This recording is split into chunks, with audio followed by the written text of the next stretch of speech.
sa mga katormas, katulad ng pinangako ko sa inyo, pupunta ako sa CXB Custom. Makakausap ko ang mga may-ari, siyempre si Sir Chap Holmes at si Brian Hayes.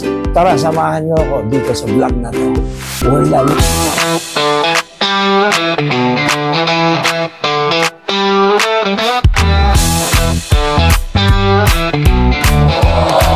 Nandito na po ako sa CXB Custom. Kasama ko ang mga poging-pogi at napakabait na mga tropa peeps. Siyempre si Brian Hayes and Sir Chap Holmes. Yan. Ano ka muna? Kaway-kaway, bumati muna kayo sa mga fans nyo. At siyempre, sa dami ng kaaway nyo, batiin nyo rin po sila.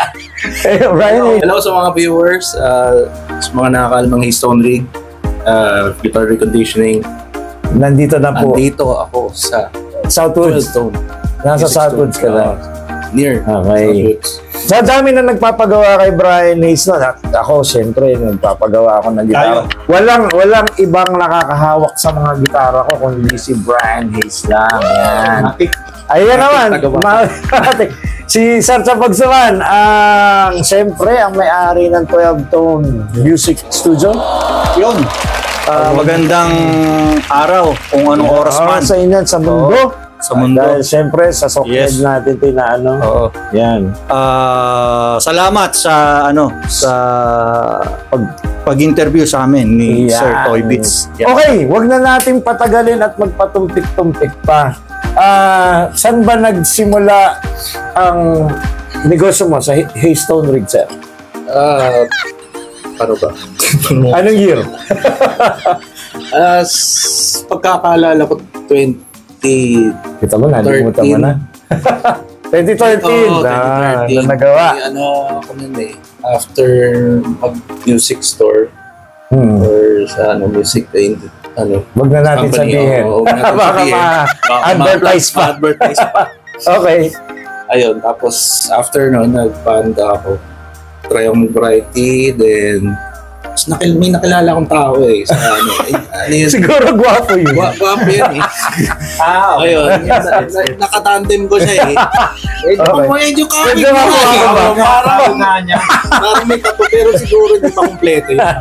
Ayun, mga ganun. Tapos nagtayo kayo ng shop. Yung lalaking yun, sabi daw, bakit tayo mo gamitin yung skills mo sa baka kaya mo mag-recondition. Sabi ko, pwede, sige, try ko.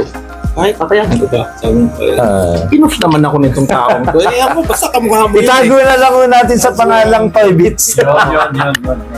Ayun, kung may nakakilala sa kanya, siguradong kilala siya at nasipa pa. So, doon nagsimula? Doon nagsimula. 2013. Isipin, 2013, napakatagal na. Ano na ngayon? Hindi bata mo pa nun, sir. Hindi pa malusog. Hindi pa Winnie the Pooh. Tapos, hindi nagre-diretso na. 2025. Hindi pa, nagplano kami tong partner ko. Basta kamuha mo yun. Tinay namin, photography siya. Saka Turo. Ako, hindi pa akong tuturo na. Wala pa akong guts na magturo sa studio. So, pinush din ako. Magturo din daw ako. Sayang naman ang skills ko daw. So, pagtuturo. So, nag-work naman. Okay naman. Okay naman siya, yung yung business namin. So, bigla siya nagpaalam dahil kailangan. Okay. Kailangan naman parang minsan kailangan Pero tinuloy-tuloy mo pa rin yun. Pero in good terms kami itong lalaki ito. Kahit umexit siya, okay naman. Parang merong in bad terms. Oo. Ayun. Alam naman siya ng maayos. Okay. So wala kayong hidwaan? Wala kaming hidwaan noon. At magkabanda pa rin kami. Okay.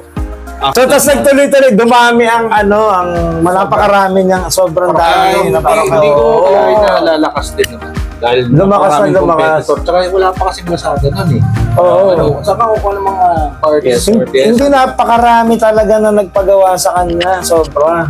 Kitang-kita ko yun Hindi. Nakapila. Kung ngayon pagbabasya, wala araw na walang customer. Oo. Noon nakita ko talaga pila-pila.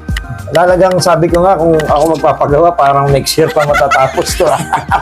Hindi, nangyayari pa rin ngayon yan. Ano nangyayari? Ngayon, di ba? Oo. So, ibig sabihin, mas gumaling pa siya lalo nung gumaling. Tapos, lalong sumikat yung Haystone Rig nun. And actually, hindi lang recondition na yung ginagawa nito ngayon. Kasi, nagre-reflect na yan. Oo nga, yun Tapos, na. meron na rin kaming department na sa painting. Oo, si Master. So, alos lahat na na-cater nga. So, mapunta naman tayo sa sa 12 tone. Ako na pala. Oo. Okay. Kailan naman nagsimula ang 12 tone studio music? Actually, matagal na akong may gamit. Oo. Parang high school days pa lang. Kaya lang, nag-start talaga yung serious nung nakilala ko yung After Call. Way back, 2011. Bandang After Call. So, dahil doon, naisip ko na, total, parang edge ko na rin namin to. Ba't hindi na rin natin pa-rent? Para kumita rin. At the same time, puso nun yun, wala pa ganong recording nun eh. So, si Kuya Dex ng Orient Pearl, sabi niya, tara mag-record tayo, ako ng bahala. So, ginawa namin to, tapos medyo nagtagal din kami sa recording, siguro mga 6 months. Then, kaya na nag-Canada na sila. So, yun, tinuloy ko. For 2 years, 2013, tinigil ko gawa ng pumasok naman ako ng trabaho. Yung linya ko. So, yun. Tapos ngayon lang uli bumalik, 2025. Oo, kasi medyo ang tagal. Dito rin kami nag-ensayo, siyempre, di ba? 2015 yata yun, no? Nag-ensayo. So, nagtuloy-tuloy rin talaga, hindi naputol man, pero bumalik din na. Oo. So, ito na, tanong, mahiwagang tanong. Galing sa 12 tone, tas Haystone Rig. Big pinagtagpo. Pero tinadhana. Okay. Una muna, siyempre, kaya nagkaroon ng CXB una, kasi merong kapitbahay namin na nagbenta sa akin ng ng ampli. Yun yung ito. 20. Nakita ko bulok na. Bulok na, tapos para siyang inahamag. Hindi, para siyang nabaha. Tapos ni-repair lang siguro para mapatakbo. Tapos nung tinesting namin, dahil problemang parts.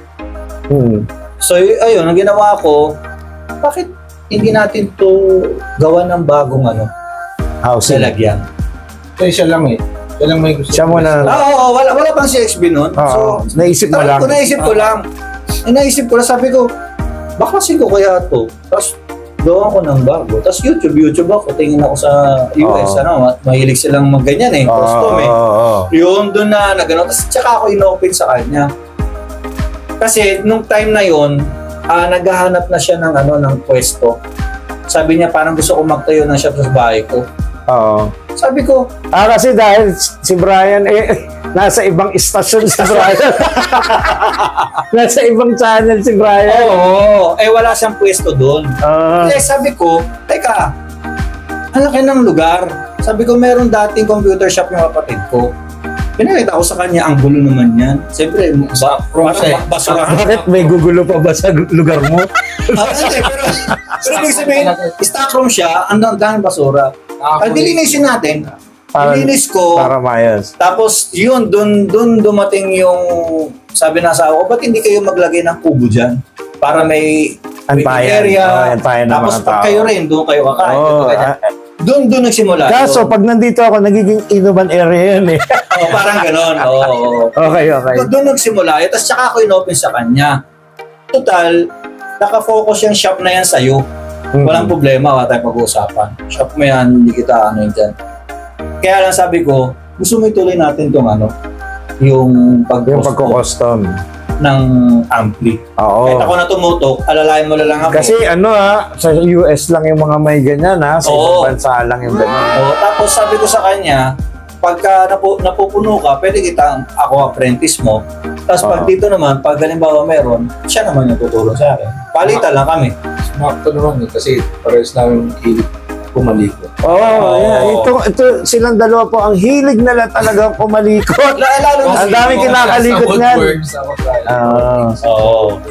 Siya actually pinapakialaman niya kasi gaya ng maraming pots. Tapos may mga hindi gumaganang section, siya yung gumagawa. So nung sinabi mo sa kanya, pumayag na siya? Pumayag. Tapos sabi, teka, ano pa pangalan natin? Paano, kasi yung pangalan Charlie, tsaka Brian. Sino mauna? Sabi ko, gusto mo ikaw na. Ikaw ba? Parang pelikula kung sino mauna. Oo, hindi, sabi niya, hindi. Gawin mo ng C, tsaka B. Tapos, tinawag na namin si XB. Si Parang June. Kasi pag easy namin busy, before Christ. Parang ganun eh, dami pang meaning. Parang ang dami pang meaning. Check out sa Google kung may baka matira kayo ng Katoliko. Kaya hindi na namin, yun, CXB, custom. Kaya pinagsama namin yung, makikita mo doon sa logo, 12 ton yung, tsaka sa baba, yung Stone Rig. Pinagsama. Yung sa logo na gumawa. Ang ganda nga ng logo. Doon. So, ayun. Mamaya papasal nila ako dun sa mumuntiin nilang masap. Pero, bago yan, explain muna sa atin kung paano ang mga ginagawa nila sa pagkukustom ng amplifier. At ito na po ang workstation nila. Nakita nyo naman, kumpletong-kumpleto talagang. Wala kang kakamba-kamba pag dito ka sa kanila nagpagawa. Ayan, kumpleto. Tapos napakahusay pa ni Brian Hayes gumawa. Dito na talaga kayo sa CXB Custom. Ito, nakita niyo po, napakaganda ng, Diyos ko, parang di ba? Imported eh. Kawawa ang orange dito kasi siya red. Siya red. Ito yung sinasabi niyo parang warat-warat nung nakita niyo. Oo, yung nabaha. Ito, ang ganda-ganda na ngayon. Sinuwasak siya. So paano ginawa niyo dito? Anong ginawa niyo para malaman ng mga manonood? Right. Una, bumili kami ng kahoy, siyempre. Kahoy. Yung magandang kahoy, yung hindi naman kamahalan, sa eksakto na yung stand ng ng project. Then, ni-restore muna to. Yung electrons kasi hindi namin alam kung nabaha ba siya o ano. So, may pinalitan ng patch dyan, patch potentiometer. So, yung tamang value, then naglagay kami ng line. Dati wala yan. And then, trinay namin pagganahin muna. So, gumana siya. Pwedeng gamitin sa 8-inch, pwedeng gamitin sa D12. So, kaya niya. Para sa 20 watts. And then, may nilagay ka pa sa likod di ba? May in-add siya dyan para magkaroon ng jacks pa. Ito. Ayun. Wala yan. Dati wala yan. So, yan yung papuntang speaker imbis na wire. Ang ganda na pagkakagawa. Tapos ito, pinagawa niya na rin lang to. Kay Sir June. So, ganda. talagang siya sanay sa... Tapos ito, in-order nila lang yung mga leather. Lahat ng pati yan. Pati ito, in-order na rin. Yan, yung mga parte na yan. So, ibig sabihin, kahit galing sa pagkabulok, talagang... Kung may pag-asa naman, i-assess naman lahat. Pag may pag-asa, pwede pa naman ilaban, pero alam ko yung bili, wala nang mag-asa yan, hindi na ililaban eh. Pag wala na, yun. So ito, linaban nyo pa. Tapos, sipin nyo, ang ganda talaga, sobra. Di ba? Alam ba may gig kayo, tapos dala-dala nyo ganito. Baka kahit hindi ko magaling gumitara, kala nila magaling ka eh. Kasi ewan ko sa generation ngayon, napansin ko, mas gusto nila yung custom. Naman. Hindi kasi sa time natin, kailangan Fender. Kailangan Marshall. Kaya nga nagkaroon din ako ng Marshall noon. Kasi yun yung generation natin eh. Pero ngayon parang hindi na sila hindi. Parang mas gusto nila yung naiiba. Oo, sa mga bata, sa pamangkin ko. Kaya kita mo yung ginagawa ko dun sa gitara, yung nagdo-drawing ako, tapos binibenta ko. Kasi gusto ng mga tao, siya lang may ganun. Yes. Hindi ka tulad dati, kailangan banis ako. Ngayon hindi na. Gusto nila mas unique. Gusto nila yung personalized. So ito, napakaganda, sobrang. Kita mo may head pa. Iyon naman, sir. Ano naman yun? Ay, tapusin ko lang ito. Meron pa pala to. Pati ito pinalitan. Yes, yan. Pinalitan niya. Kaya wala siyang speaker kasi process pa to. Tsaka tinatapos pa. Refurbished siya. Dati siyang black. Ginawang red. So, ipa-partner namin dito sa ating. Ito naman, Ito naman. Ano naman problema niyan? Wala naman problema to. Ito talaga ginawa namin. Nag-try kami. Nag-try kami. scratch from scratch. Para naman sa mga gustong ng rugged type na custom. Yan, so dual yan. So depende na lang sa ila kung anong size ang gusto nila. Basta kaya ng amplifier nila. Ano yung box natin siya. Tapos natin ng konti para makita ng mga fans nyo. Ayan. Followers. Napakaganda ho. Tapos, parang yan doon. imported ang dating. Ibang klase. Iba talaga mga Pinoy ngayon, lalo na pag si Brian at si Chapog ang bumanat, yari kayo sigurado. Tapos ito rin, kayo na rin yan, in order na rin yan. Ganda. So kung gusto nyo magpa from scratch ba, kaya mo gawin. Pwede silang mamili kung wood type or rugged or yung synthetic leather na ganito. So tatlo yung pagpipilian nila. Kasi ako, antayin nyo yung pinapagawa ko sa kanila. Walang yan. Ibang klase yun. Tapos, Pwedeng kagatin. Pwede nyo akong kagat-kagatin. Ayan. Okay, antayin nyo yan. Kasi sa susunod na vlog ko, yun ang kasama. Ay! Chopsy, ito naman, ano naman ang nito nangyari dito, ano storya nito? Yan, ito actually sa utol niya yan eh. Okay. So, meron siyang, parang ito na siya. Isang buo to. Buo siya. Isang buo. Parang nandito lang sa... Kaya lang, sobrang wasak talaga eh. Wasak na din talaga. Wasak? Oo. Tapos nasa basura na. Parang puso ko yun, wasak. Oo, parang ganun. Oo, pero naka-move on na. Pinakain kita mo naman. Ang ganda, move on na. Oo, diba? Yung hihimlay na itsura. Ito, move on. Yun. Parang buhay ko na, pinag-usapan ito. Katulad lang. Sounds like... Oo. Okay. So, sabi namin, since nasimulan na namin yung isa na yun, ba't hindi natin gawin dyan? Oo. Ayusin yung mga patch, tapos lagyan ng power, tapos i-rehouse natin. Tapos iniwalay. Oo, iniwalay. Pero, dahil nga para makatipid kami sa kahoy, ang ginamit namin na cab niya, yung mismong amp niya. Tinabas lang yung bulok. Okay. Kasi may bulok-bulok din, diba? So, tinabas, binawasan. Kaya medyo lumit to. Kasi ito ginawa namin ito. Tapos ito, ginawa na. Oo, yan, ginawa Talagang namin. kahoy na rito bago. Yes, para magmukha siyang head and cab. Ganda. Medyo bumugas siya eh kasi pag napapansin ko pag Pag iniwalay na mas iba yung tunog niya. Ako na luma na siya. Kasi parang kuya ko ng 90s. Hindi pati gumanda yung itsura. Gumanda talaga yung itsura. Tapos eto iba na naman tong material na to kasi ang aligas-gas na naman. Ito kasi ang kagandahan sa ganito kahit sa may salpak eh. Di ba kalimitan tayo itong problema sa mga ganito. Pag sinalpak mo sa van tapos drums, tapos gitara, gasgasin. Mapupunit. Yun nga lang ito kasi pag ganito ang angas ng dating ng kulay. Diba? Sa bagay, madali naman magpalit eh. Di ba? Tela lang. Nandiyan naman kayo eh. Pero ito kasi, pang bardagulan. Pwede mong ihagis ko hindi ka matatakot na magasgasan. So ito ang tawag namin dito, parang rehousing. Rehousing ang ginagawa. From combo, gagawin namin head and yun kanina, from scratch yun. Yun yung custom namin. Ito naman, rehousing. Tawag. Dito ngayon sa napakagandang asul. Ayun. So, favorite color niya kasi blue. Kay Brian to. Sabi niya. Alam ko naiwan to sa kabilang istasyon eh. Pero, kasi sabi niya, parang gusto ko ng blue. Okay. Kasi yung isang gitarista namin, gusto niya white, Randy Rhoads. So, sige, blue, try natin. Trip mo ba? So, ang tawag naman namin dito, parang refurbish lang. Refurbish. Yun. Kasi naman sa okay naman sa ito. Arte na lang. Parang linandian nyo lang. Alam nyo malandi talaga.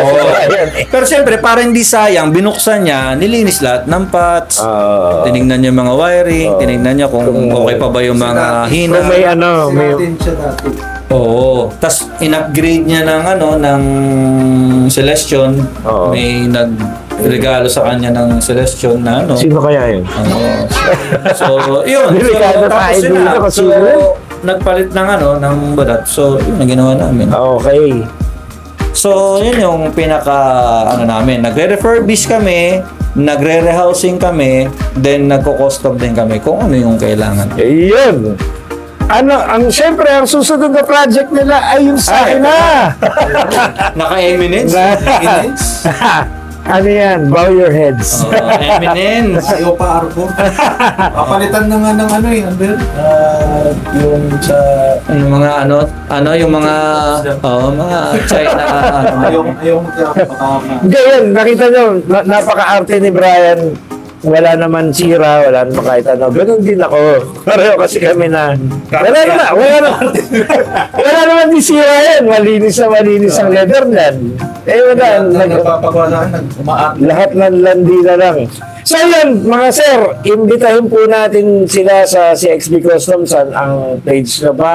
Anong cellphone number? Ipapakita po natin dito sa yan, Chatapog, sigaw na una mag-imbita. Kung meron kayong mga amp na may sentimental value. Yan. Siyempre, kasi pag nagpa-custom ka kasi siyempre medyo magastos, diba?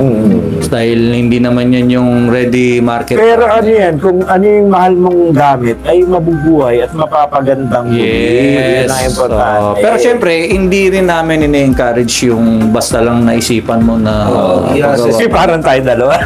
Basta lang naisipan. Brian kay Brian Blue, antayin mo sa akin. Parang Apple no? Ayun, imbitahin mo sila, sir. Ayun, so meron kaming page, no? Yung CXB Custom. Yan. Iano lang sa link. Okay. So, pa-like na lang or share or follow. Cellphone. May cellphone Ay, pwede naman din. din. Pag PNM naman yun, madali. May lang din naman yung sasagot doon. So, yung mga gusto rin mag-studio, Mag-studio, syempre. yan. Pwede kayong reserve. Yan. Ayun. Hanggang alas 10 tayo. So, nag-open kami 9 to 10 p.m. Iyon. So, Monday to Sunday, walang Walang pati. Basta pwede. Hindi kami nagpapahinga. Wala. Basta pwede. Dinaig po nila si Kuya John. Walang Basta pwede. Go. Kaya ang eyebags nila 4 kilo na po. Yun. Dami na. May banda pa kami. Yun lang. Oo. Ray, imbitahin mo sila sa inyong shop. Anong address ba nito? Dalawa yung page namin. Yung isa sa 12 Tone Music Studios. Yung isa CXB for restoration Yan. and Okay. furbish and etchos. Yan. Ito ang ginagawa. So, Saan ang address nyo? address. Dito sa Binyan kami sa Silcas Village sa Binyan. So, kung galing kang exit, malapit kami dun sa Foods Mall. Foods Mall. Yan. Pwede na mag-contact na lang. Oo. May sasabihin ka pa, Burr? Ayun. So, Basta- ko ang Haystone Ring. Ako yun. Wala nang iba. Wala na iba. Marami mo kasi nagpapanggap na sila yun para doon magpagawa. Pwede na rin siyang sa CXB na page. Oo. Kasi Yung mga naman ang nagmamanage. nagmamanage. So yung mga mga followers ng Haystone Rig, punta rin lang kayo sa CXB. Nandun si Brian din lang. Siya, kasi ako nakatutok ako doon sa 12 tone na page. Siya nakatutok doon Sa sa CXB. Free assessment kami sa guitars, bass, acoustic, or any string instrument. Free Free pati yung assessment. yung sa ampli. Free assessment para yan. malaman namin yung kondisyon. Bago mo munang gawin. Bago gawin. Bago wasakin. Yeah. Bago sirain. At ayusin ulit. At ayusin ulit. Yeah. At least, importante po yung naaayos pa. Kesa naman yung, di ba, hindi na naayos. Yan. Para makamove ko. Yeah. Maraming salamat, Sir Chapogs. At maraming salamat, Sir Brian. Iikot ko kayo mamaya sa studio nila. Ay, sa studio, sa nila, shop nila. Because ito ay Beats, nag-usapang robots. Yeah!